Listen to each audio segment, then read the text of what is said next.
여러분 안녕하십니까? 한 번 더 하겠습니다. 안녕하십니까? 그리고 지금 전국에서 위성으로 이 세미나에 참여하시는 분들에게도 인사드리겠습니다.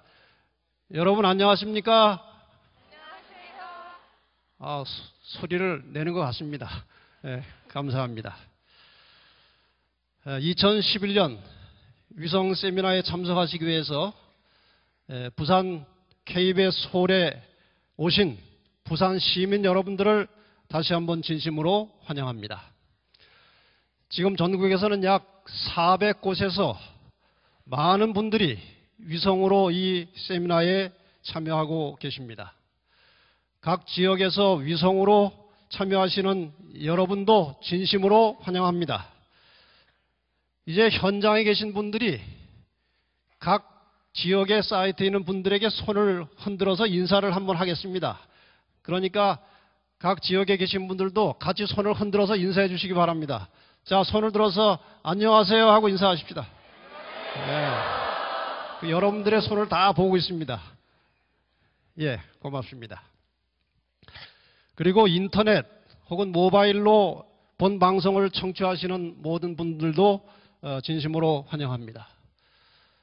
어떤 방법으로 본 세미나에 참석하시든지 간에 한 주일 동안 하나님의 말씀을 들으시면서 큰 축복을 경험하게 되시기를 바랍니다. 아마 끝까지 참석하시면 인생의 큰 축복이 될 것이고 어쩌면 여러분의 영원한 운명이 바뀔 수도 있습니다. 제가 이러한 집회를 여러 차례 했습니다마는 집회가 끝날 때마다 이 집회에 오지 않았으면 큰일 날 뻔했다는 사람이 얼마나 많은지 모릅니다. 마지막 시간까지 다 참석하셔서 여러분의 인생에 큰 복이 임하시기를 간절히 바랍니다. 오늘 첫날이기 때문에 세미나를 참석하시는 분들이 꼭 알아두셔야 할 몇 가지 필요한 사항들을 좀 안내해 드리겠습니다. 여러분 들어오실 때 이 설문지 다 받으셨습니까? 이걸 꼭 가지고 들어오셔야 됩니다. 그 다음에 안내용지 다 받으셨습니까? 이것은 오늘만 드리고 이 작은 설문지는 날마다 드리는 것입니다. 들어오실 때 꼭 가지고 들어오시기를 바랍니다. 본 강의 내용은 주로 성경의 예언을 통해서 미래의 역사를 공부하는 것입니다. 아마 한 주간 동안 공부를 다 마치고 나면 지금까지 세계 역사가 어떻게 진행되어 왔고 지금 우리는 어느 시점에 있으며 앞으로 이 지구의 역사가 어떻게 가다가 어떻게 끝날 것인지 확실하게 깨닫게 될 것입니다. 그러나 시간의 제한 때문에 예언을 상세하게 다루기는 어렵습니다. 중요한 내용만 간추려서 설명을 드리고 그 대신에 관심을 가지고 계속 참석하시는 분들에게는 여기서 강의한 것보다 훨씬 많은 내용이 상세하게 기록된 저 교재를 무료로 드리겠습니다. 그런데 출석을 제대로 했는지 안 했는지 어떻게 알 수가 있습니까? 설문지를 제출하셔야 그것을 가지고 우리가 출석을 확인할 것입니다. 그러니까 꼭 출석을 하신 분들은 설문지를 꼭 작성해 주시기를 바랍니다. 그 다음에 이 예언은 연결되는 내용입니다. 그래서 중간에 하루를 빠지시면 그 다음날 공부가 어려워집니다. 그러니까 가능하면 빠지지 말고 계속 참석하시기를 바랍니다. 혹시 부득이한 사정으로 빠지셨더라도 그 다음날 다시 오셔서 좀 들으시고 나중에 DVD나 책자를 가지고 다시 공부하시면 되겠습니다. 강의를 들으시면서 그 설문지의 질문에 답을 찾아서 적으시면 아주 좋습니다. 공부도 잘 되고 집중도 되고. 그런데 거기 문제가 아주 쉽지만 또 힌트도 있습니다. 여러분이 화면을 보시다가 화면에 별표가 나오면 그 화면 속에 그 문제 답이 들어있는 것입니다. 놓치지 마시고 잘 답을 찾으셔서 기록해 주시기를 바랍니다. 혹시 설문하는 것이 불편하신 분은 안 하셔도 괜찮습니다. 그러나 밑에 있는 인적 사항과 출석 사항은 꼭 기록을 해서 제출해 주시면 고맙겠습니다. 그 다음에 강의 마치고 집회가 다 마친 다음에 나가실 때 안내원들에게 제출하도록 했지만 그렇게 하면 너무 번거로울 것 같아서 이렇게 하겠습니다. 다 마친 다음에 나가시지 말고 설문지를 오른쪽으로 이렇게 전달해 주시면 거기 안내원이 있다가 한꺼번에 걷어서 가겠습니다. 그러니까 협조해 주시기를 바랍니다. 혹시 강의를 들으시다가 질문이 있으시면 뭐 여기서 손 들고 할 수는 없지 않습니까?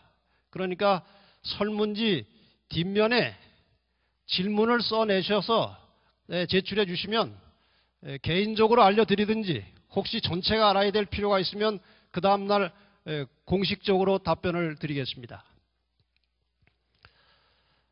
이번에 총 제목은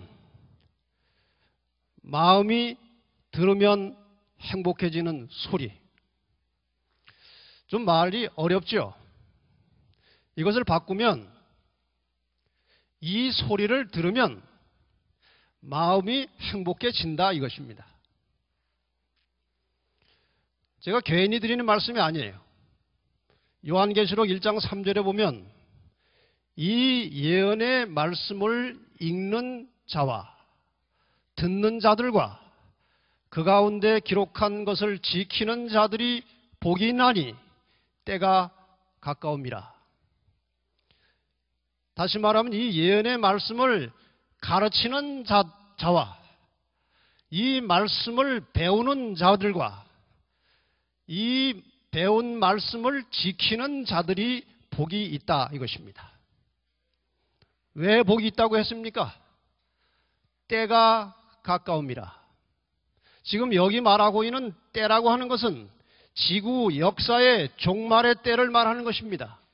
다시 말하면 지구 역사가 거의 끝나갈 무렵에 역사의 마지막 순간에 예언의 말씀을 가르치고 배우고 실천하는 사람들에게 복이 있다는 것입니다. 이 복이 이번 기간 동안 여러분에게 충만히 풍성히 임하시게 되기를 바랍니다. 이번에 주제가 속에 우리가 하려고 하는 공부 내용이 잘 나와 있습니다. 2절에 보면 지나간 일들 내게 말씀하며 앞날에 될 일, 이것이 예언 아닙니까? 앞날에 될 일 내가 들을 때 믿을 수 없는 꿈만 같은 사실, 여러분 공부를 해보시면 야, 그런 일이 있을 수 있을까? 그런 내용이 많이 나옵니다. 그러나 분명히 그 일은 이루어질 것입니다. 믿을 수 없는 꿈만 같은 사실 어떻게 하니까? 믿으니 이 세상 천국 같네. 이번 기간 동안에 과거의 역사와 미래의 역사를 공부하게 될 때 그 하나님의 말씀을 믿으시면 여러분의 삶은 행복해질 것입니다. 아모스 3장 7절 말씀에는 주 여호와께서는 자기의 비밀을 그 종 선지자들에게 보이지 아니하시고는 결코 행하심이 없으시리라. 여기 하나님께서 자기의 비밀이라고 말씀하신 것은 인간을 구원하시는 하나님의 역사를 말하는 것입니다. 하나님께서 인간을 구원하시기 위해서 하시는 모든 일들은 반드시 먼저 선지자들에게 예고하시고 미리 말씀을 하시고 성취를 하신다는 것입니다. 그래서 예언은 기독교인들에게 있어서 대단히 중요한 것인데 오늘날 많은 사람들이 예언에 관심도 없고 예언을 소홀히하고 살고 있는 것입니다. 그런 면에서 오늘 참석하신 여러분들은 정말 선택을 잘하신 것입니다.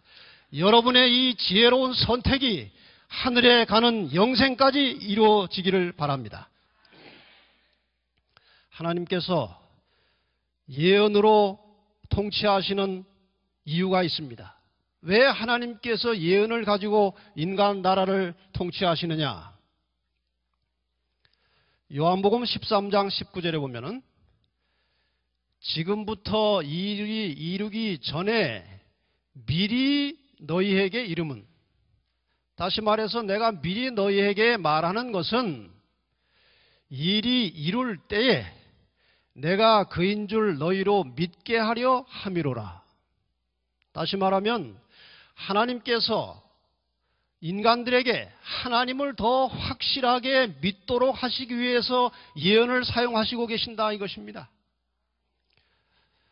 저는 개인적으로 모태교인이지만 고등학교 2학년이 될 때까지는 제 신앙이 없었습니다. 그냥 부모의 신앙에 의해서 교회를 다니는 학생이었습니다. 그런데 고등학교 2학년 때 성경 시간에, 제가 교회 학교를 다녔으니까요, 성경 시간에 다니엘서 2장과 7장 성경에 나오는 예언을 공부하다가 하나님께서 확실히 살아계시고 예수님께서 재림하실 것을 확실히 믿게 되었습니다. 그래서 제가 목사의 길을 걷게 된 것입니다. 예언 때문에 저는 하나님을 더 확실하게 믿게 되었기 때문에 저는 예언을 가지고 여러분들에게 확신 있게 자신 있게 말씀을 드릴 수 있는 것입니다. 베드로후서 1장 19절에 보면은 또 우리에게 더 무슨 예언? 확실한 예언이 있어서 이것이 무엇과 같다고요? 어두운 데 비치는 등불과 같다. 지금 이 세상은 앞날이 매우 불확실합니다. 매우 불투명하고 어떻게 될지 아무도 모릅니다. 그러나 성경의 예언의 빛을 가지고 비추면 앞날이 훤하게 보이게 돼 있어요. 여러분 이제 계속 참석하셔서 마지막 날까지 오시면 앞날을 훤히 보면서 세상을 살 수 있게 될 것입니다. 이것을 주의하라는 것은 이것을 관심을 가지고 연구하라는 것입니다. 이 예언의 말씀을 깊이 연구할 때에 우리는 세상을 밝히 내다볼 수 있고 모든 인간의 근심과 걱정을 덜어버리고 편안하고 안정된 심령으로 인생을 살다가 주님의 재림을 맞이할 수 있게 될 것입니다. 요즘에 이 내비게이션이라는 것이 나왔습니다. 내비게이션. 길을 몰라도 주소만 치면 척척 알아서 목적지까지 데려다 줍니다. 그렇습니까? 이 예언은 비유로 하자면 내비게이션과 같은 것입니다. 우리가 하늘까지 가는 길을 잘 모릅니다. 성경을 읽어도 뭐 이렇게도 해석하고 저렇게도 해석하고 잘 몰라요. 그러나 예언을 정확하게 해석한 다음에 그 예언이 지도하고 인도하는 길을 잘 따라가다 보면은 천국에까지 안전하게 들어갈 수 있는 것입니다. 여러분 이번 기간 동안에 잘 배우고 들으시면 안전하게 천국까지 들어갈 수가 있을 것입니다. 성경의 약 5분의 1이 예언으로 되어 있습니다. 특별히 그 중에서 구약에서는 다니엘서, 신약에서는 요한계시록은 전체가 다 예언입니다. 이 성경에 나온 예언의 개요를 잠시 살피겠습니다. 인류의 역사는 창조로 시작이 되었습니다. 이 예언을 공부하면서 등장하는 나라 중에 가장 대표적인 나라는 바벨론입니다. 주전 605년에 시작이 되었습니다. 그 다음에 예언의 핵심에 들어있는 것은 예수 그리스도이십니다. 그리고 세상 끝이 있습니다. 성경에는 분명히 세상 끝이 있을 것이라고 가르치고 있습니다. 다니엘서는 바벨론 시대로부터 세상 끝날까지의 역사를 예언하고 있습니다. 요한계시록은 주로 예수님 시대로부터 세상 끝날까지의 역사를 상세하게 우리에게 가르쳐주고 있습니다. 그래서 이 두 예언서의 중요한 부분을 공부하면 우리의 과거와 현재와 미래의 역사를 상세하게 비춰볼 수 있고 깨달을 수 있고 대비할 수 있게 되어 있습니다. 어떤 장로교에 다니는 신실한 남자 집사 한 분이 제가 요한계시록을 1장부터 22장까지 상세하게 그 해설해 놓은 테이프가 있습니다. 그 장로교에 다니는 한 신실한 남자 집사님이 그 테이프를 테이프를 처음부터 끝까지 다 들었어요. 근데 그분은 제가 누군지 모릅니다. 그냥 테이프만 들었어요.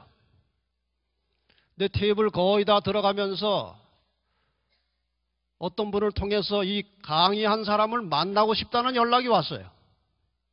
제가 만나서 대화를 하게 되었습니다. 그분의 대화 중에 저에게 아주 인상적으로 남아있는 이야기가 이것입니다. 목사님, 제가 요한계시록을 공부하기 전에 알고 있던 하나님하고 이 요한계시록을 공부한 다음에 깨달은 하나님이 다르네요. 그전에는 하나님이 그냥 막연하고 아주 추상적인 하나님으로 생각이 됐는데 이 요한계시록을 공부하고 나니까 하나님이 어떤 분이신지 아주 선명하게 깨닫게 되었습니다. 아주 하나님을 확실하게 믿게 되었습니다. 이렇게 고백을 하는 것입니다. 비록 기간이 일주일밖에 안 되지만 이 한 주간 동안 여러분이 공부를 잘 하시면 정말 하나님이 어떤 분이신지 아주 선명하게 깨닫게 될 것이고 여러분의 믿음은 더욱더 크게 자라나게 될 것입니다. 오늘은 창세기 3장 15절을 중심으로 해서 지상 최대의 사건이라고 하는 제목으로 말씀을 나누겠습니다. 성경의 모든 예언의 중심은 창세기 3장 15절에 맞춰져 있습니다. 이 창세기 3장 15절을 정확하게 이해하면 성경 전체를 이해하게 되는 것입니다. 그러나 아무리 성경을 많이 읽고 알아도 창세기 3장 15절을 제대로 이해하지 못하면 성경을 제대로 모르는 것입니다. 오늘 이 중요한 구절 하나를 가지고 함께 공부를 하겠습니다. 1914년에 제1차 세계대전이 시작되었습니다. 4년 이상 전쟁은 계속되었고 무수하게 많은 사람들이 다치거나 죽었습니다. 그러나 이것이 지상 최대 사건은 아닙니다. 다시 1939년부터 약 6년에 걸쳐서 제2차 세계대전이 있었습니다. 2,500만 명이 전사했습니다. 민간인이 3천만 명의 희생을 당했습니다. 그러나 이것도 지상 최대 사건은 아닙니다. 지상 최대의 사건은 2000여 년 전에 유대 땅 베들레헴 어느 마구간에서 아주 조용하게 시작이 되었습니다. 아주 초라한 마구간에서 한 아기가 태어난 것입니다.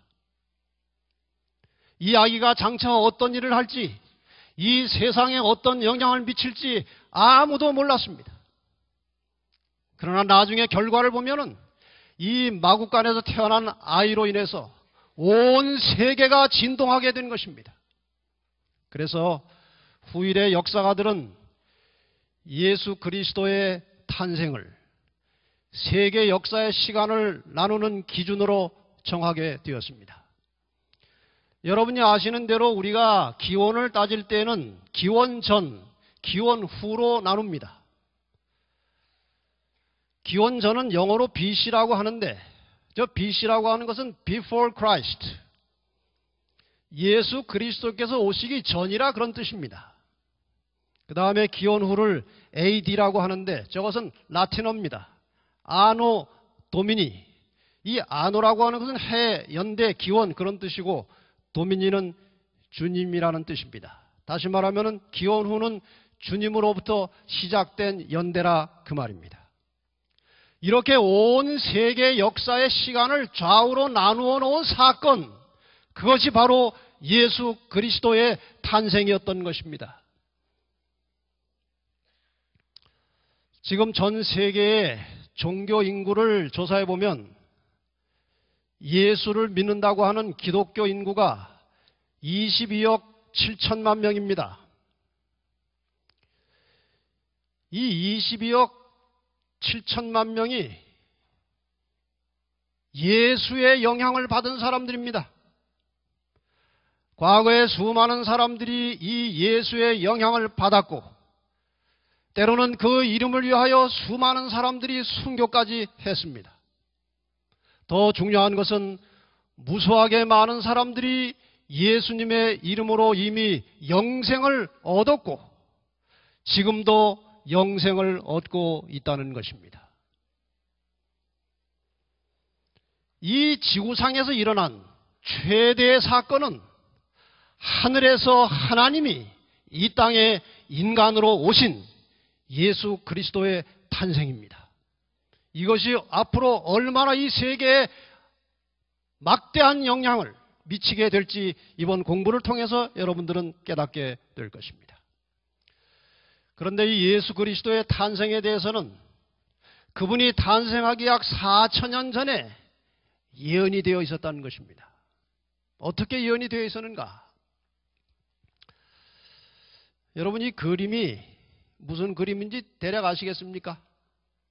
저기에 뱀도 있고 아담과 하와도 있고 십자가도 있고 예수님도 있습니다. 저 그림은 많은 내용들을 포함하고 있는 그림이지요. 하나님께서 사람을 에덴 동산에 두셨습니다. 선악과 나무를 두시고 다른 것은 너희 마음대로 하되 선악과는 손을 대지 말라고 말씀하셨습니다. 그런데 사탄이 뱀을 통해서 여자 하와를 미혹하게 되는 것입니다. 이 하와가 그 뱀의 유혹에, 사탄의 유혹에 넘어가서 하나님께서 금하신 선악과를 먹었습니다. 그리고 혼자만 먹었으면 좋아할 뻔했는데 남편에게도 갖다 주었습니다. 그래서 남편은 아이고 저거 먹으면 죽을 텐데 알면서도 여자를 위해서 같이 먹은 것입니다. 이래서 둘 다 이제 죄를 짓게 되었고 죄를 짓자마자 벗었음을 느끼게 되었습니다. 그동안은 영광의 옷을 입고 수치를 몰랐는데 벗었음을 느꼈습니다. 그래서 어디 나무숲에 들어가서 숨었습니다. 이때 하나님께서 나타나셨습니다.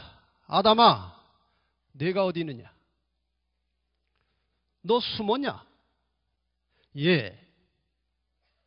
그 선악과를 먹었습니다. 그걸 왜 먹었냐? 아내가 줘서 먹었습니다. 하와야, 넌 그 먹지 말라고 하는 것을 왜 먹었냐? 뱀이 줘서 먹었습니다. 하나님께서 뱀에게는 묻지 않으셨습니다. 이미 뱀은 타락한 사단이었습니다. 그래서 하나님께서 뱀에게, 사단에게 하신 말씀이 창세기 3장 15절입니다. 내가 너로, 이건 뱀이죠. 사단입니다. 여자와 원수가 되게 하고 너의 후손도 여자의 후손과 원수가 되게 하리니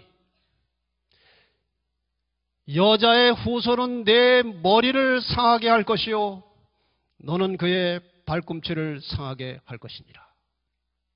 대단히 어렵죠? 이것만 잘 풀면 성경 다 아는 것입니다. 오늘 저녁에 여러분은 성경을 전체를 이해하고 돌아가시게 될 것입니다. 잘 들으시기 바랍니다. 이제 설명하기 전에 몇 가지 상징을 좀 설명을 드리겠습니다. 여기 너, 여자, 여자의 후손, 이러한 단어들은 대단히 중요한 용어들입니다. 그래서 한번 살펴보십시다.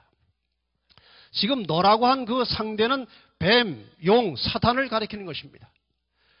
계시록 20장 2절에 용을 잡으니 곧 옛 뱀이요 마귀요 사탄이라 이렇게 나와 있습니다.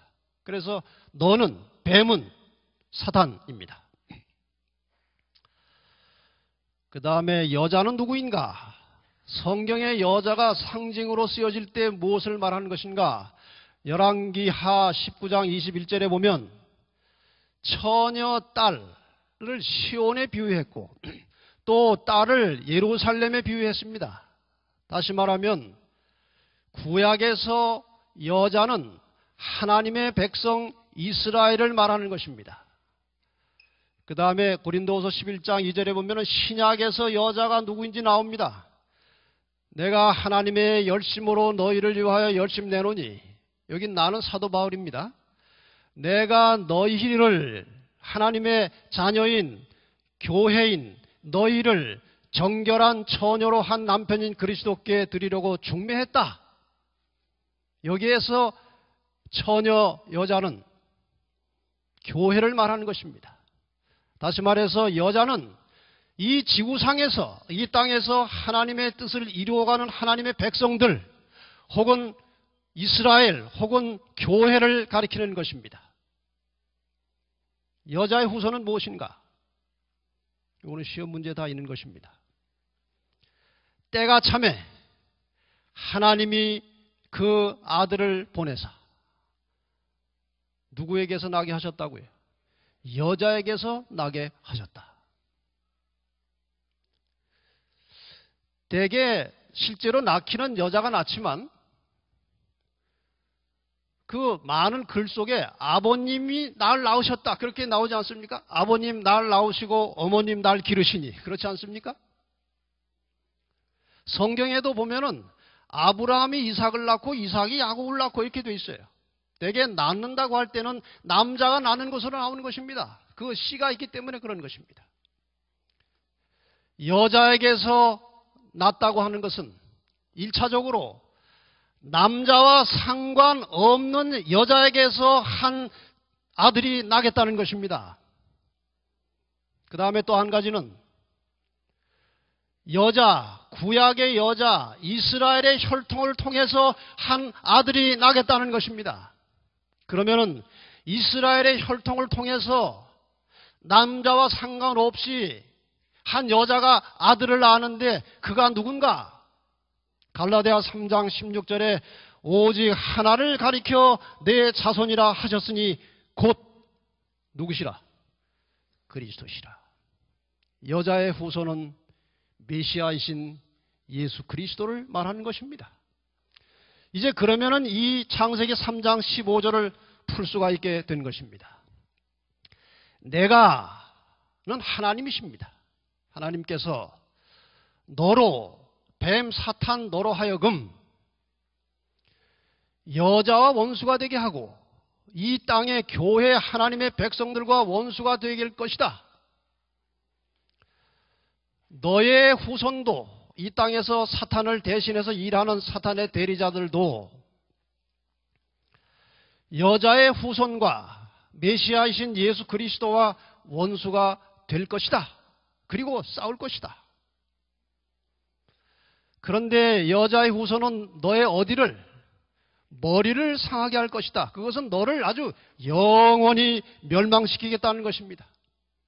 너는, 사탄 너는 그의, 그 여자의 후손의 예수의 어디를 상하게 하겠다고요? 발꿈치를 상하게 하겠다. 이 발꿈치를 상했다는 것은 일시적인 상처를 말하는 것입니다. 머리 다쳐서 죽는 사람은 있어도 발꿈치 조금 다쳐서 죽는 사람은 세상에 없는 것입니다. 이것은 싸움이 있을 것을 예고하는 것이고 싸움의 결과가 어떻게 될 것을 미리 가르쳐주고 있는 것입니다. 선악간의 싸움이 있을 것을 선전포고한 것입니다. 여자 교회와 여자의 후손, 그리고 뱀과 사탄의 대리자들, 사탄과 사탄의 대리자들이 싸울 것이라 이것입니다. 그런데 선은, 여자의 후손은 발꿈치를 상할 것이고 사탄은 머리를 상하겠다는 것입니다. 승패는 결정 나 있습니다. 교회가, 여자의 후손이 승리할 것이고 사탄은 결국 멸망하고야 말 것입니다. 여러분, 아무리 세상의 세력이 강하고 사단의 세력이 무서워도 마침내 하나님의 교회와 그의 백성들이 승리할 것임을 믿으시기를 바랍니다. 분명히 교회는 승리할 것입니다. 이제 창세기 3장 15절을 중심으로 해서 세계 역사를 7개의 문장으로 다시 정리할 수가 있습니다. 첫째, 하나님께서는 여자의 후손을 보내시기 위해서 혈통을 준비하셨는데 그 혈통으로 택함을 받은 사람이 누구라고요? 아브라함입니다. 아브라함으로부터 시작된 이스라엘 민족의 혈통 속에서 예수 그리스도께서 태어나신 것입니다. 두 번째, 여자의 후손은 아브라함으로 시작된 이스라엘 민족을 통해서 태어날 것이고, 그래서 뱀 사탄은 그들을 이스라엘 민족을 멸절시키기 위해서 이스라엘 주변의 강대한 나라들, 애굽이나 아수르나 바벨론, 이러한 여러 나라들을 이용해서 예수 그리스도를 탄생시킬 이스라엘 민족을 멸족시키려고 노력해 온 것입니다. 여러분이 그 이야기를 잘 아시기 때문에 그것을 예로 들겠습니다. 이스라엘 백성들이 애굽에서 중다한 민족을 이루게 되었습니다. 그래서 바로가 위기감을 느껴서 갑자기 무슨 명령을 내렸습니까? 이스라엘 집에 남자아이를 낳으면 다 어떻게 하라? 죽이라. 그럼 남자를 낳는 대로 다 죽으면 누구만 남습니까? 여자만 남아요. 그럼 여자끼리 살다 보면은 어떻게 됩니까? 멸족이 되는 것입니다.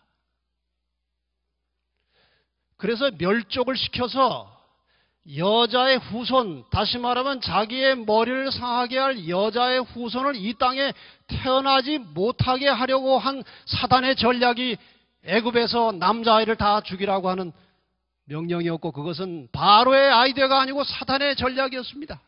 이런 식으로 이스라엘 민족들은 무수한 고난과 고통을 당하게 된 것입니다. 이러한 사단의 온갖 방해에도 불구하고 여자의 후손 예수 그리스도는 예언을 따라서 정한 시기에 예언된 정한 장소에 태어나셨습니다. 혹시 예수님께서 어디 태어나셨는지 아십니까? 어디 태어나셨습니까? 베들레헴. 그런데 여러분, 그 예수님께서 베들레헴에 태어날 것이라고 하는 예언이 예수님께서 태어나기 740년 전에 미가 선지자가 예고를 해놨습니다. 베들레헴에서 이스라엘을 다스릴 자가 나올 것이다. 예수 그리스도의 탄생할 것을 말하는 것입니다. 그 예언대로 마태복음 2장 1절에 보면은 헤로드 왕 때에 예수께서 유대 베들레헴에서 나셨다고 되어 있습니다. 그런데 실제 그 당시 예수님은 베들레헴에서 탄생할 가능성이 거의 없었습니다. 한번 상황을 보십시다. 지금 저 이스라엘 북쪽에 갈릴리 지방에 나사렛이 있습니다. 그리고 이 남쪽 끄트머리쯤에 베들레헴이 있습니다. 그런데 지금 예수님을 잉태한 마리아와 그 남편 요셉은 어디 살고 있습니까?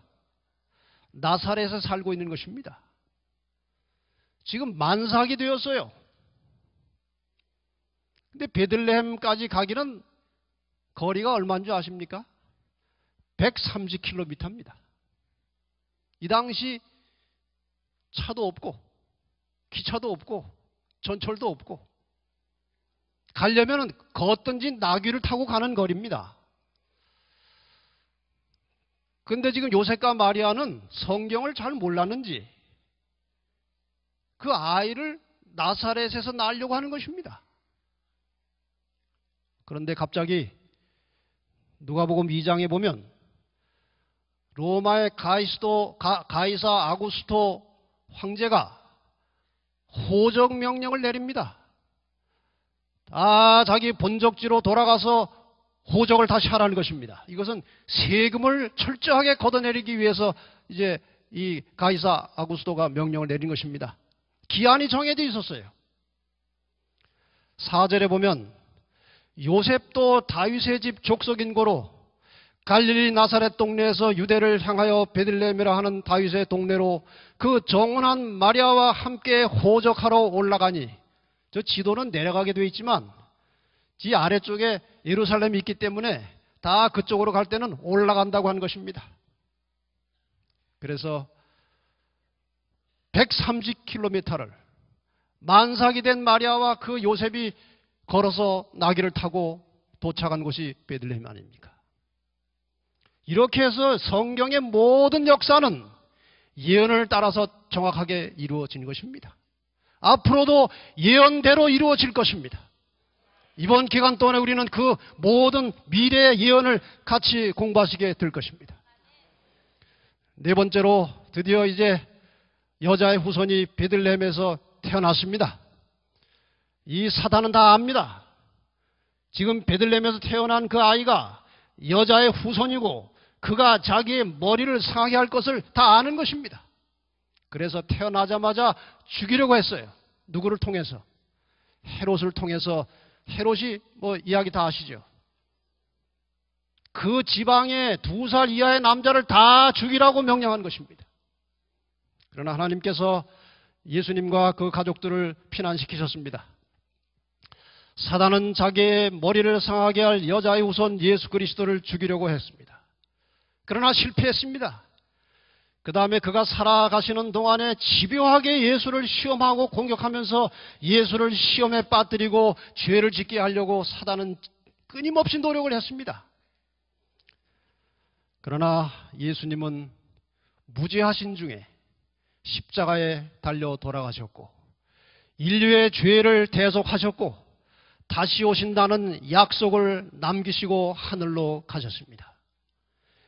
이제 이 땅에는 예수님께서 하늘로 올라가신 다음에 이 땅에는 예수님의 말씀을 따라서 살고 복음을 전하는 교회가 남게 된 것입니다. 자연적으로 사단은 이제 어디를 공격하겠습니까? 교회를 공격하는 것입니다. 여섯 번째, 사단은 예수를 통해서 이 땅에 남겨진 여자, 교회를 멸절하기 위하여 필사의 노력을 하지만 교회가 정말 고생을 많이 할 것입니다. 고생은 하지만 교회는 마침내 승리하고야 말 것입니다. 교회가 이길 것입니다. 결국 예수님께서는 승리한 성도들을 구원하시기 위해서 다시 오실 것입니다. 그것을 우리는 예수님의 재림이라고 하는 것입니다. 여러분, 예수님의 재림을 믿으십니까? 믿으십니까? 안 믿어도 오십니다. 성경의 약속은 사람의 믿음의 상태와는 상관없이, 사람의 생각과는 상관없이 성취되는 것입니다. 재림은 분명히 있을 것이고 믿고 기다리는 자들이 복을 누리게 될 것입니다. 잠깐 예수님의 생애를 살펴보십시다. 마태복음 4장 23절에 보면은 예수께서 온 갈릴리에 두루 다니사 저희 회당에서 가르치시며 천국 복음을 전파하시며 백성 중에 모든 병과 모든 약한 것을 고치셨다. 이 마태복음 4장 23절은 이 땅에서 예수님이 하신 모든 일들을 한꺼번에 요약해 놓은 성경절입니다. 예수 그리스도 그분의 모습은 겸손이셨습니다. 예수 그리스도 그분의 삶은 희생이었습니다. 그분은 자신의 모든 것을 다른 사람들에게 나누어 주셨습니다. 그분은 날마다 사람들의 도덕적 양심을 일깨워 주시고 천국의 복음을 전파하시며 사람들에게 영생의 희망을 주셨습니다. 수많은 사람들의 온갖 질병들을 다 고쳐주셨습니다. 소경, 중풍병, 심지어는 문둥병까지도 낫게 해주셨습니다. 하늘과 땅을 연결시켜서 죽을 사람들을 살려놓으신 것입니다. 그런데 정작 당신 자신은 십자가에 못 박혀 돌아가셨습니다. 이제 우리 잠깐 예수님께서 십자가에 돌아가시는 장면을 보십시다. 온 우주의 왕이신 예수님께서 이 땅에 내려오셔서 인간들에게 모욕과 조롱을 받으셨습니다. 심판자이신 주님께서 죄인들에게 억울한 재판을 받으셨습니다. 불쌍한 죄인들을 찾아다니며 사랑과 봉사를 베푸시던 그분의 손과 발에 날카로운 못이 박혔습니다. 옆구리도 창에 찔려서 주님은 많은 피를 흘리셨습니다. 그 무고하신 분이 왜 그처럼 수치와 고통을 당하셔야 했습니까? 우리의 죄를 용서하시고 우리를 구원하시기 위하여 우리 대신 죽음의 고통을 당하신 것입니다. 우리를 살리시기 위하여 그분이 돌아가신 것입니다. 그분은 하늘에서 내려오신 사랑이셨습니다. 구원이셨습니다. 그분은 인간의 모든 죄짐을 짊어지시고 그 고통이 너무 심해서 마침내 심장이 파열되어 돌아가셨습니다. 여러분, 이 예수의 죽음을 여러분 어떻게 받아들이시겠습니까? 베드로전서 2장 24절에는 그분의 죽음에 대하여 이렇게 설명하고 있습니다. 친히 나무에 달려 그 몸으로 우리 죄를 담당하셨으니 이는 우리로 죄에 대하여 죽고 의에 대하여 살게 하려 하시리라. 저가 채찍에 맞음으로 너희는 나음을 얻었다. 예수께서 채찍에 맞으심으로 우리 죄가 용서함을 받게 된 것입니다. 그분께서 십자가에 돌아가심으로 죽을 우리가 살게 된 것입니다. 왜 그분이 십자가에 피를 흘리고 돌아가셨습니까? 히브리 9장 22절에 보면은 율법을 조차 거의 모든 물건이 피로서 정결게 되나니 피 흘림이 없은즉 사함이 없느니라. 우리의 죄를 용서하시기 위해서, 우리의 죄값을 대신 지불하시고 우리를 살게 하시기 위해서 주님은 많은 피를 흘리고 돌아가신 것입니다. 일본에 한 신실한 기독교인 청년이 있었습니다. 이제 산골에 사는 한 여청년과 약혼이 날짜가 잡혀서 약혼을 하러 기차를 타고 그 산골로 가는 중이었습니다. 이것은 오래전에 일본에서 실제로 일어났었던 일입니다. 이제 기차가 약간 경사진 산비탈을 올라가고 있었습니다. 그런데 갑자기 이상한 일이 벌어졌습니다. 차량을 연결했던 한 고리가 풀린 것입니다. 뒤에 칸들은 뒤로 밀려가기 시작하는 것입니다. 서서히. 조금 더 내려가면 가속도가 붙어가지고 그 칸에 타고 있던 모든 사람들이 죽게 되었습니다. 이때 이 기독교인 청년이 무슨 결심을 했는지 갑자기 창을 타고 뛰어내린 것입니다. 그리고 어떻게 했겠습니까? 기차 뒤에 가서 들어 누웠습니다. 기차가 더 이상 갈 수가 없게 됐습니다. 그러나 이 청년은 죽었습니다. 이 청년의 죽음 때문에 그 뒤로 흘러내리던 칸에 탔던 모든 사람이 다 죽을 뻔했는데 살아난 것입니다. 오늘 우리가 다 죄 때문에 죽을 뻔했는데 예수님께서 하늘에서 내려오셔서 우리 대신 십자가를 짊어지시고 돌아가셨어요. 그래서 우리가 살게 된 것입니다. 주님께서 십자가에서 하신 마지막 말씀은 다 이루었다는 것입니다. 인간이 구원받을 수 있는 모든 길을 다 예비하셨다는 것입니다. 그래서 요한복음 3장 16절에 이렇게 약속하십니다. 우리 다 같이 한번 읽어보십시다. 시작. 하나님이 세상을 이처럼 사랑하사 독생자를 주셨으니 이는 저를 믿는 자마다 멸망치 않고 영생을 얻게 하려 하심이니라. 이 일을 다 이루어 놓으신 것입니다. 십자가상에서. 요한복음 5장 24절에 보면은 내가 진실로 진실로 너에게 이르노니 내 말을 듣고 또 나 보내신 이를 믿는 자는, 하나님을 믿는 자는 영생을 얻을 것이고, 맞습니까? 얻었고, 하나님을 믿는 자는, 내 말을 듣고 하나님을 믿는 자는 영생을 얻었다는 것입니다. 여러분 하나님을 믿으십니까? 영생을 얻을 것이 아니고 얻은 것입니다. 심판에 이르지 아니하나니 사망에서 생명으로 옮겼느니라. 여러분, 그리스도의 말씀을 통해서 하나님을 믿는 순간에 우리는 사망에서 생명으로 옮겨진 것입니다. 이것이 믿음으로 얻는 구원입니다. 주님은 장사 지내신 바 되셨고 3일 만에 부활해서 일어나셨습니다. 그리고 40일 동안 많은 사람들에게 나타나셨습니다. 그리고 이상한 일이 벌어진 것입니다. 사도행전 1장 8절과 9절에 보면 예수님께서 이 지상에서 마지막 하신 말씀입니다. 오직 성령이 너희에게 임하시면 너희가 권능을 받고 예루살렘과 온 유대와 사마리아와 땅끝까지 이르러 내 증인이 되리라 하시니라. 이 말씀을 마치시고 저희 보는 데서 올려 가시니 구름이 저를 가리워 보이지 않게 하더라.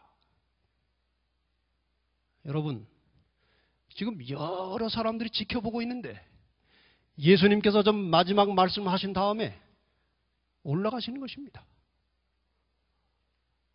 어디로 가시는 것입니까? 지금 이분이 어디로 가십니까? 하늘로 가시는 것입니다. 하나님이 계신 곳으로 올라가신 것입니다. 몰래 가신 것이 아니에요. 여러 사람들이 지켜보는 가운데 주님은 하늘로 가셨어요. 제자들이 아주 넋을 잃고 쳐다보고 있었어요. 아주 절망입니다. 자기들이 그동안 의지하던 예수님이 이제 안 보이는 것입니다. 그때 예수님을 호위하던 천사가 이렇게 말합니다. 사도행전 1장 11절, 여러분이 큰 소리로 한번 천사라고 생각하시고 읽어보시기 바랍니다. 시작!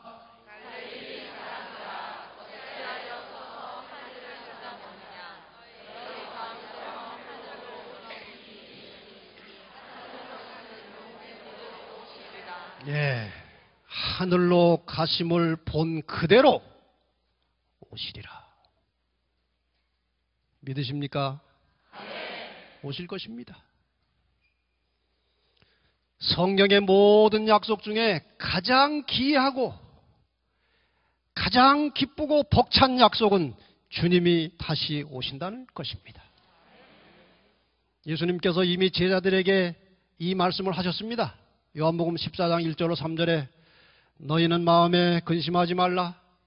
내가 너희를 위하여 처소를 예비하러 가노니 가서 너희를 위하여 처소를 예비하면 내가 다시 와서 너희를 내게로 영접하여 나 있는 곳에 너희도 있게 하리라.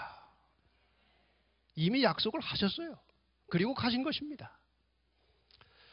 자, 이제 전체를 한번 정리해 보십시다. 구약의 초점은 예수께서 인간을 구원하시기 위해서 오시겠다는 약속입니다. 그 약속대로 예수님께서는 베들레헴 마구간에 태어나셨습니다.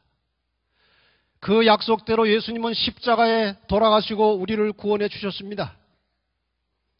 그리고 하늘로 가시면서 가시기 전에 또 약속을 하셨는데 그것이 신약입니다. 무슨 약속입니까? 내가 다시 오겠다는 것입니다. 성경 전체는 약속 두 가지입니다. 내가 오겠다, 내가 다시 오겠다는 것입니다. 그래서 성경 전체는 다 예수님에 대한 이야기입니다. 요한복음 5장, 예수님께서 이제 초림을 하셨는데 이 초림의 목적은 인간을 죄로부터 구원하시는 것이 목적이고 예수님의 재림의 목적은 죄로부터 구원받은 사람을 이 죄악 세상에서 구출해 가시는 것이 그분의 목적입니다. 그래서 성경 전체는 다 예수님의 이야기인데 요한복음 5장 39절이 그것을 우리에게 가르치고 있습니다. 같이 또 읽겠습니다. 시작. 너희가 성경에서 영생을 얻는 줄 생각하고 성경을 상고하거니와 이 성경이 곧 내게 대하여 증거하는 것이로다. 여러분 성경을 읽을 때 그 성경 속에서 예수 그리스도를 발견하시기를 바랍니다. 그러면은 틀림없이 성경을 제대로 잘 보는 것입니다. 이제 창세기 3장 15절을 한번 정리해 보십시다. 예수님께서 돌아가셨고 부활하셨고 승천하셨습니다.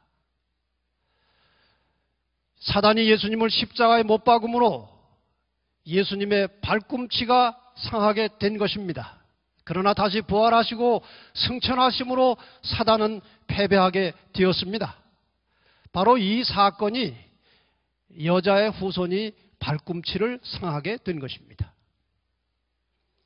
예수님께서 다시 오시면 사단의 모든 권세는 멸망할 것이고 예수 그리스도와 그의 백성들은 마침내 최후의 승리를 얻게 될 것인데 바로 이것이 뱀의 머리가 상하여 죽게 된 것입니다. 그러므로 창세기 3장 15절은 지구의 모든 인류의 역사를 다 함께 한 문장으로 예언을 하고 있는 것입니다. 오늘은 예언의 기초적인 것만 이제 공부하셨지만 내일부터는 상세하게 깊은 예언으로 들어갈 것입니다. 이 사실이 히브리 9장 28절 한 절 속에 이렇게 설명되어 있습니다. 이와 같이 그리스도도 많은 사람의 죄를 담당하시려고 단번에 들이신 바 되셨고 구원에 이르게 하기 위하여 죄와 상관없이 자기를 바라는 자들에게 두 번째 나타나시리라. 확실하죠? 성경 전체는 완벽한 조화를 이루고 있는 것입니다. 모든 것이 다 완벽하게 짝이 이런 것이 하나도 없이 다 맞아떨어지게 되어 있는 것입니다. 이번 기간 동안에 여러분은 이 놀라운 성경의 신비함을 다시 한번 발견하고 깨닫게 될 것입니다. 이제 예수님께서 우리 모두를 구원하시기 위해서 우리를 초청하고 계십니다. 수고하고 무거운 짐진 자들아 다 내게로 오라. 내가 너희를 쉬게 하리라. 여러분 힘드십니까?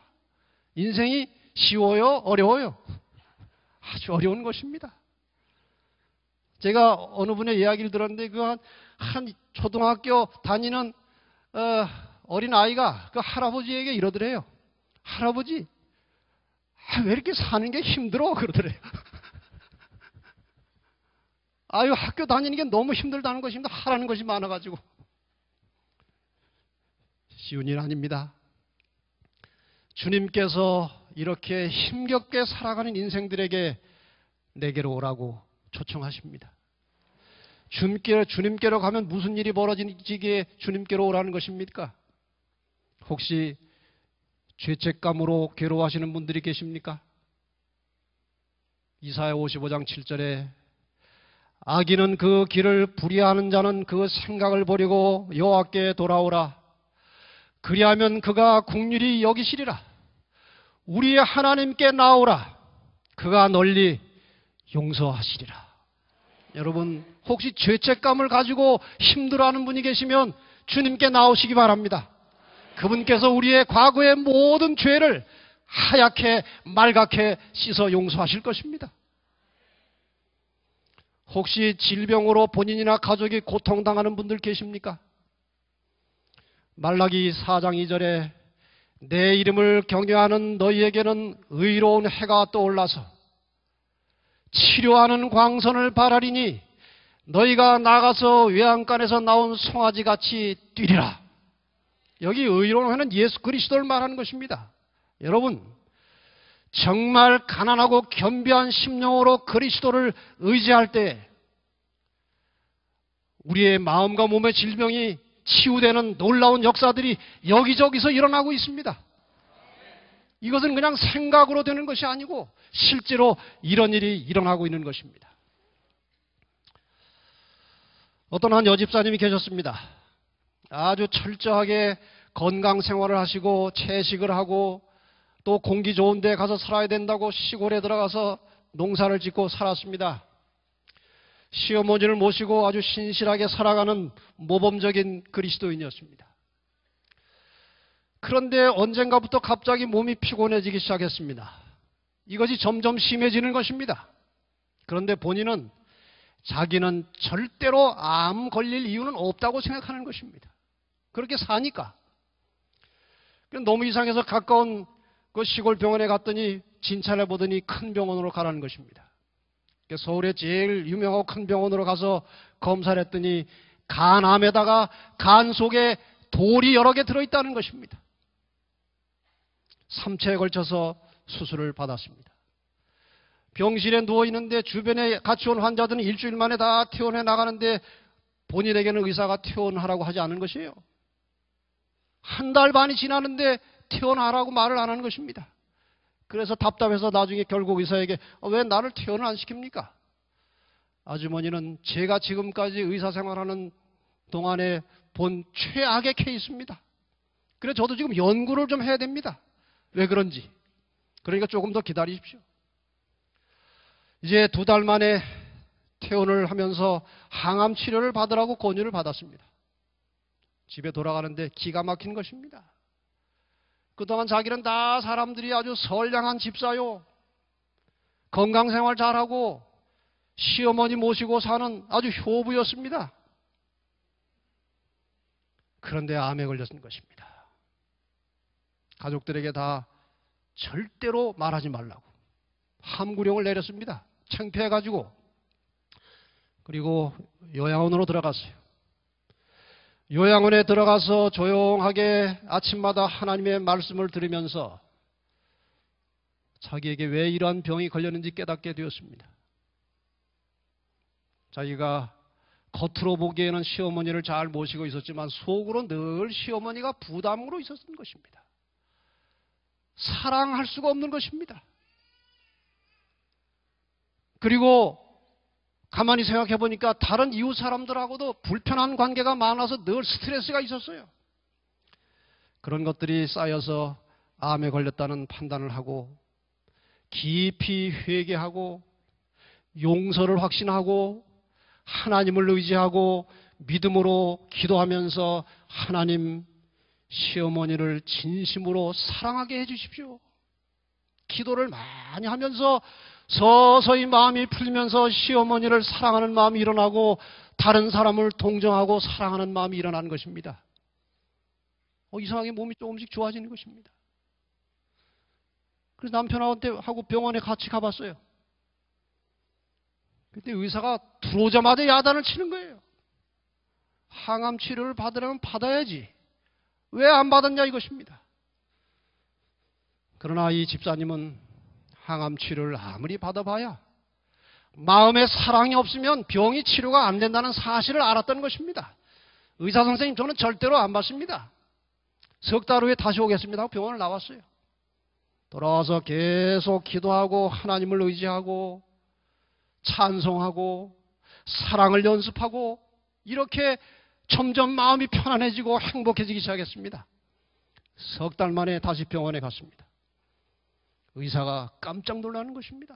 죽었어야 될 사람인데 건강한 모습으로 찾아온 것입니다. 어떻게 된 겁니까?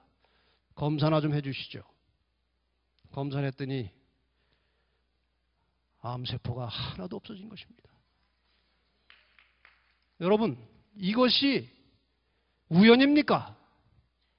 하나님께서 치료해 주신 것입니다. 나를 경외하는 너희에게는 치료하는 광선을 바라겠다고 말씀하셨어요. 의사가 그 결과를 가지고 와서 맥없이 한 말이 저것입니다. 예배를 매일 드렸나 봐요. 네, 하나님이 고쳐주셨어요. 하나님이. 의사는 완전히 무력감을 느끼게 됐고 환자는 하늘을 뛸 듯이 기쁜 마음으로 집으로 돌아갔습니다. 여러분, 이것이 하나님을 바르게 믿을 때 일어나는 현상입니다. 생계가 어려워서 힘들어 하시는 분들 계십니까? 예수님께서 마태복음 6장 25절에 이렇게 말씀하셨습니다. 목숨을 위하여 무엇을 먹을까? 무엇을 마실까? 몸을 위하여 무엇을 입을까? 염려하지 말라. 너희는 먼저 그의 나라와 그의 의를 구하라. 먼저 하나님의 뜻부터 순종하고 살아라 이것입니다. 그리하면 이 모든 것, 먹고 마시고 입는 이 모든 생계에 필요한 것, 너희가 하나님의 일부터 먼저 하고 성실하게 살면 모든 것을 다 공급해 주시겠다는 것입니다. 저는 이런 경험을 한 많은 사람들을 만났습니다. 정말 하나님께서 명하신 말씀을 신실하게 순종하고 성실하게 나머지 시간 일하면 하나님께서 모든 필요를 다 채워주시는 것입니다. 혹시 마음이 항상 불안한 분들이 계십니까? 요한복음 14장 27절에 예수님께서 나의 평안을 너희에게 주노라. 여러분, 주님께서 주시는 평안은 세상이 주는 것과는 다르다는 것입니다. 세상이 주는 평안은 목마른 사람이 바닷물을 마시는 것 같아서 금방 갈증이 오는 것입니다. 그러나 주님을 깊이 신뢰하는 믿음을 가진 사람들에게 주님이 주시는 평안은 끊임없이 솟아나는 생수의 샘과 같은 것입니다. 제가 그전에는 잠을 잘 잤습니다. 저녁에 자면 아침까지 안 깨고 잘 잤어요. 요즘에 이제 한국연합회 이 책을 막 튼 뒤로는 여러 가지 복잡한 생각들이 많은 것입니다. 자다가 자꾸 잠이 깨는 거예요. 그런데 이상하게 잠이 깨는 순간에 여러 가지 문제 중에 제일 복잡한 것이 갑자기 생각이 나는 거예요. 그럼 정신이 맑아져요. 그리고 잠이 안 오는 것입니다. 제가 그런 경험을 하면서 한 가지 비법을 터득했어요. 그렇게 정신이 맑아지고 깨어나면 제가 누운 채로 하나님, 저에게 평안한 마음을 주시고 깊은 잠을 주십시오. 이 똑같은 말을 계속 반복하면 5분 내로 잠이 드는 것입니다. 분명히 하나님께서 살아계셔서 간절한 심령으로 하나님을 찾는 자들 곁에 오셔서 도와주시는 것입니다. 혹시 죽음과 내세에 대해서 두려워하시는 분들이 계십니까?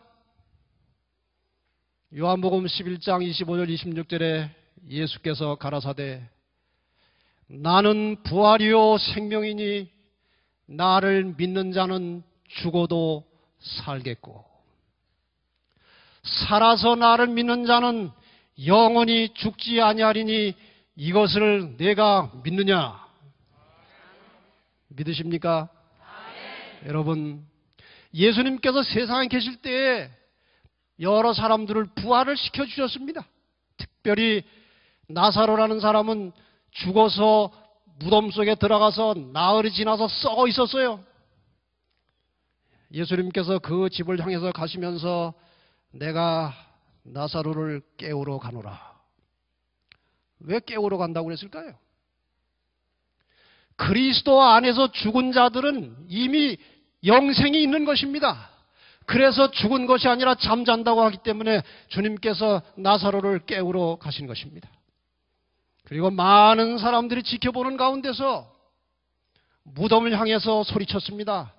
나사로야, 나와라. 어떤 일이 일어났습니까?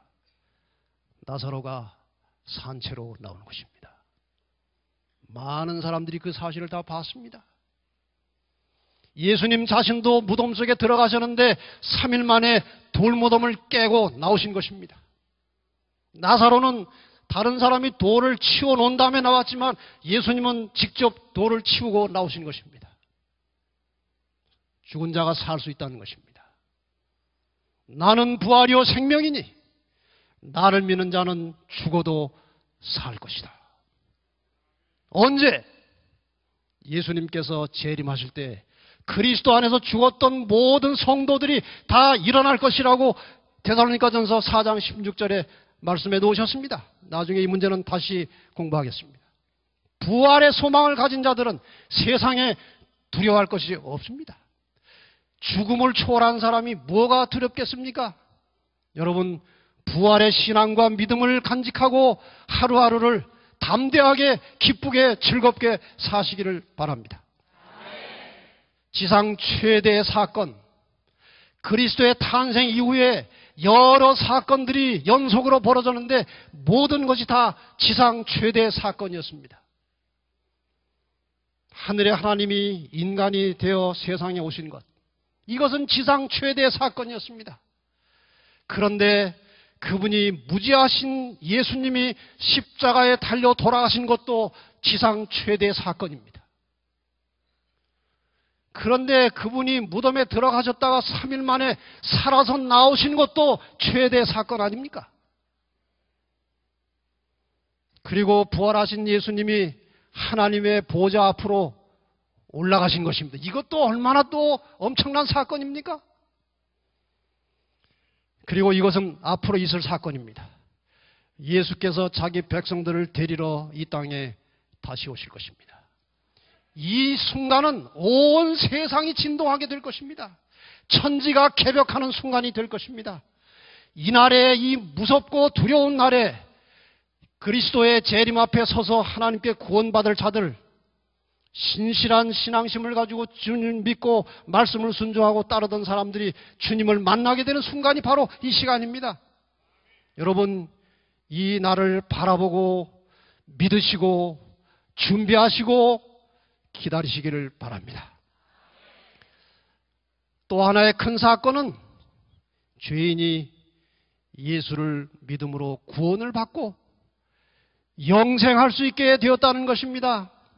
여러분, 사람이 영생한다는 것은 상상할 수 없는 일인데 우리 하나님께서 우리를 그렇게 해 주시겠다는 것입니다. 믿으십니까? 믿음대로 될 것입니다. 이제 마지막에 한 이야기를 드리고 마치겠습니다.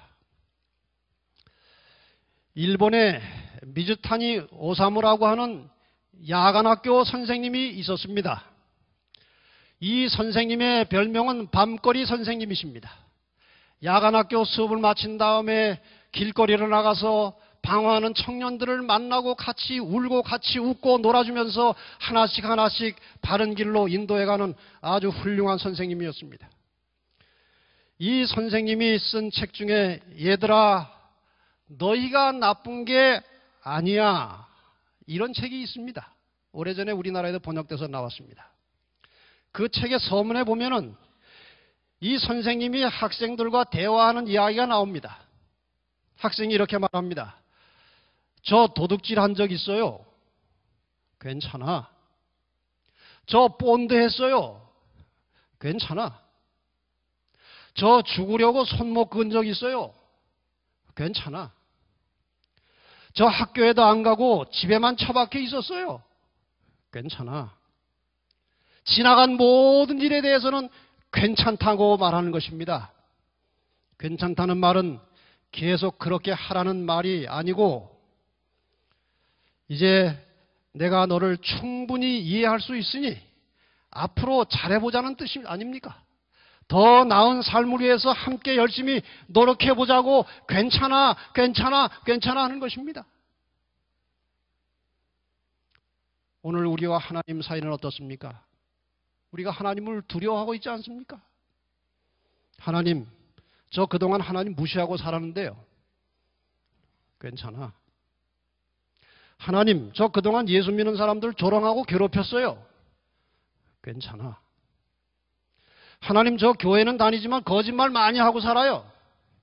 괜찮아. 하나님, 저 하나님 뜻대로 하지 못하는 일이 너무 많아요. 텔레비전만 많이 보고.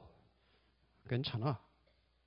하나님, 저는 돈에 대한 욕심이 너무 많아가지고 신앙생활 하기가 어려워요. 괜찮아. 하나님, 미운 사람이 너무 많은데요. 괜찮아. 하나님은 과거를 묻지 않으십니다. 그런데 어떤 사람이 이렇게 말할 수 있습니다. 하나님, 저 하나님 관계 끊고 교회 그만 다니고 싶어요. 그때 하나님께서 얘야, 그것만은 절대로 안 된다. 오늘부터 나하고 같이 다시 생각을 해보자. 하나님께서 우리에게 이렇게 말씀하시고 다가오십니다. 하나님은 우리의 형편과 사정과 약점을 다 아시고 충분히 이해하시는 분이십니다. 하나님을 엄한 재판관으로 생각하지 마시고 너그럽고 이해심 많은 아버지로 생각하시고 하나님께로 돌아오시기를 바랍니다. 그분이 우리의 모든 문제를 해결해 주실 것입니다. 여기 에스겔 33장 11절에 말씀하십니다. 주 여호와의 말씀에 나의 삶을 두고 맹세하노니 나는 악인의 죽는 것을 기뻐하지 아니하고 악인이 그 길에서 돌이켜 떠나서 사는 것을 기뻐하노라.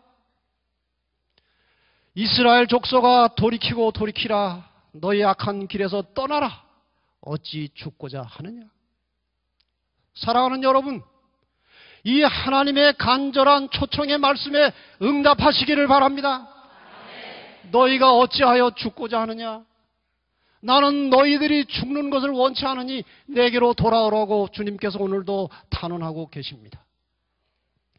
계시록 22장 17절에 성령과 신부가 말씀하시기를 오라 하시는도다. 듣는 자도 오라 할 것이요 목마른 자도 올 것이요 또 원하는 자는 값없이 생명수를 받으라 하시더라. 값없이 누구든지 원하면 영원한 생명을 주님께서 우리에게 주실 것입니다. 나오시기 바랍니다.